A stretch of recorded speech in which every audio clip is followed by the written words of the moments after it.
Bonsoir à toutes et à tous, j'espère que vous allez bien. Nous sommes ici dans le cadre de votre émission. Aujourd'hui, nous allons parler des ludicaux. Et comme vous les constatez déjà sur ce plateau, je ne suis pas seul sur ce plateau. Je suis avec Michel Abakwer, qui est donc le coordonnateur du Bureau national des ludicaux. Et tous les détails, vous les aurez au cours de cette émission. Et sans plus tarder, je veux passer la parole à celui avec qui je vais vous présenter cette émission. Monsieur Michel Abakwer, bonsoir. Bonsoir, monsieur Elvis Tunda. Pourquoi ludico et c'est quoi ludico? Est-ce que vous pouvez éclaircir nos téléspectateurs pourquoi ludico et c'est quoi ludico? Bon, Ludico, c'est une ONGD.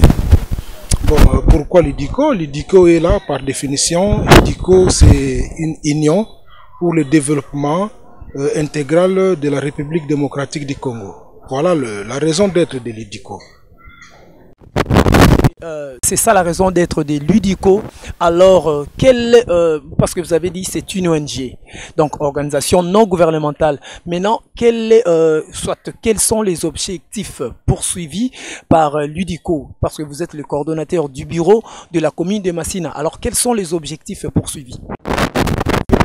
Les objectifs, nous les avons beaucoup.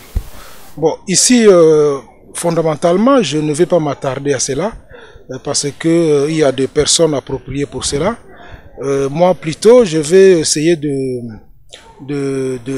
d'enfoncer le clou, soit de parler sur les services qui doivent être rendus. En ce qui concerne les détails, les statuts, le fonctionnement, les projets à long terme, à court terme et à moyen terme, je pense que c'est la responsabilité du vice-président qui est ici aussi à Kinshasa et c'est lui qui va éclaircir cela. Mais moi, en tant que coordinateur du bureau de Massina, je suis là pour essayer de parler directement à nos membres. Peut-être c'est une première, je vais parler à nos membres sur un sujet très important que je considère comme fondamental. Je vais parler du service. Pourquoi pas de l'éthique de service, donc l'éthique professionnelle en quelque sorte. Est-ce que vous pouvez permettre aux téléspectateurs de comprendre ou soit d'avoir des précisions sur l'éthique, parce que vous avez parlé de l'éthique. Vous pouvez aider aux téléspectateurs de comprendre, parce que vous parlez de l'éthique. Qu'est-ce qu'on sous-entend par là? En fait, techniquement, l'éthique est une science. C'est la science de la conduite produisant un résultat défini. L'éthique est une science appliquée, directive, qui enseigne à l'homme comment il doit se comporter. Donc je trouve ça très important parce que les services ou le travail couvrent toute la vie. Parce que la manière dont le corps humain a été conçu, le travail est au centre. Alors nous devons savoir comment travailler parce que c'est là où je pense que c'est le plus important. Nous pensons que travailler est bien pour la plupart des gens parce que nous voyons les salaires, la rémunération, mais ce qui nous échappe souvent c'est comment travailler.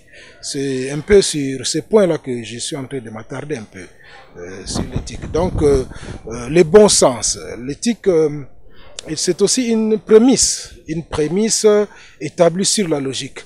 Donc, c'est sur cette logique-là que je voudrais que nos membres, ceux qui adhèrent à notre organisation, puissent savoir la raison pour laquelle ils adhèrent. Parce que la plupart des gens, quand ils arrivent dans de telles organisations, ils arrivent souvent pour prendre quelque chose. Il y en a même qui vont plus loin en contribuant un peu, 1 ou 2 fois, 3 fois par mois, mais après ils vont vous demander une bagatelle une somme d'argent un peu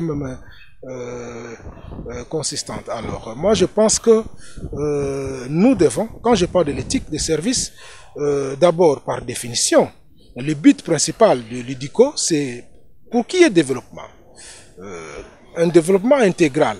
Alors pour qu'il y ait développement, je pense que la condition sine qua non du développement, c'est le travail.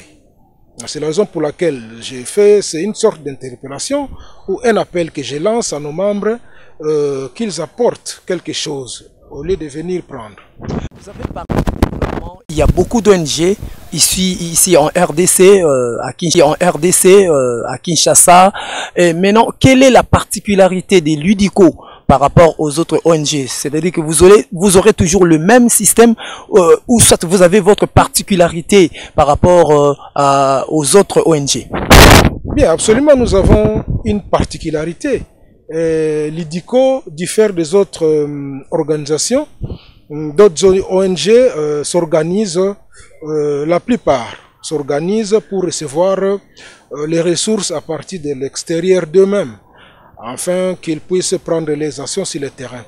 Mais chez nous à l'IDICO, nous sommes en train de travailler en sorte de pouvoir sortir, soit de pouvoir acquérir une sorte d'autonomie, une sorte d'indépendance en fait. Nous voulons être capables de générer nos propres ressources pour que cela puisse nous permettre de prendre des actions d'une manière graduelle pour atteindre les objectifs que nous nous sommes assignés.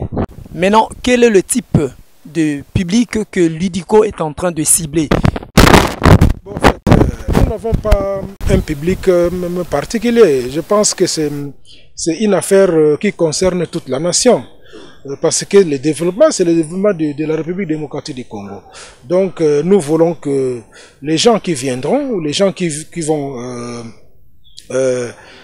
adhérer à notre organisation, puissent s'impliquer réellement pour qu'il y ait un développement intégral, comme nous l'avions dit.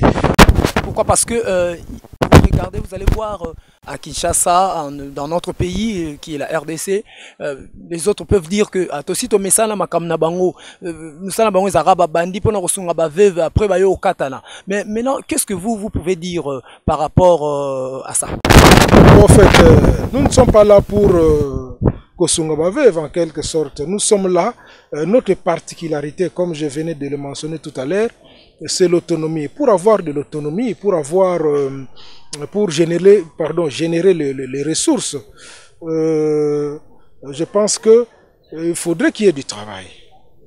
Ce que nous avons constaté en République démocratique du Congo, il y a les cervelles qui sont gaspillées, les énergies qui sont gaspillées. Nous voulons créer les emplois. Dans notre organisation, nous voulons créer les emplois. Nous voulons une sorte d'interconnexion à l'interne, soit identifier qui est qui fait quoi, qui peut faire quoi. Et à partir de nos moyens de bord, nous allons commencer à donner du travail. Nous allons travailler à l'interne pour que cela puisse générer les ressources. Nous ne sommes pas là pour... bien sûr qu'il y aura des dons par-ci par-là. Nous-mêmes, nous ne laissons pas la porte fermée. Nous laissons la porte grandement ouverte pour ceux qui ont la bonne volonté de pouvoir nous assister, dont je salue en passant le pasteur Daniel qui nous a octroyé un don récemment. La porte est ouverte. Mais nous sommes là pour que les gens puissent travailler en fait. Parce que le développement, comme je disais tantôt, sans le travail, il n'y aura pas de développement. Alors nous nous organisons pour qu'il y ait du travail. Les jours passent, la structure prend du volume. Alors, quelle sera votre relation avec ceux qui nous gouvernent, c'est-à-dire le gouvernement de la RDC? Parce que vous n'allez pas vous limiter là. Au fur et à mesure, la structure va prendre du volume et vous aurez besoin aussi de travailler avec le gouvernement. Alors, quelle est la politique que vous allez établir?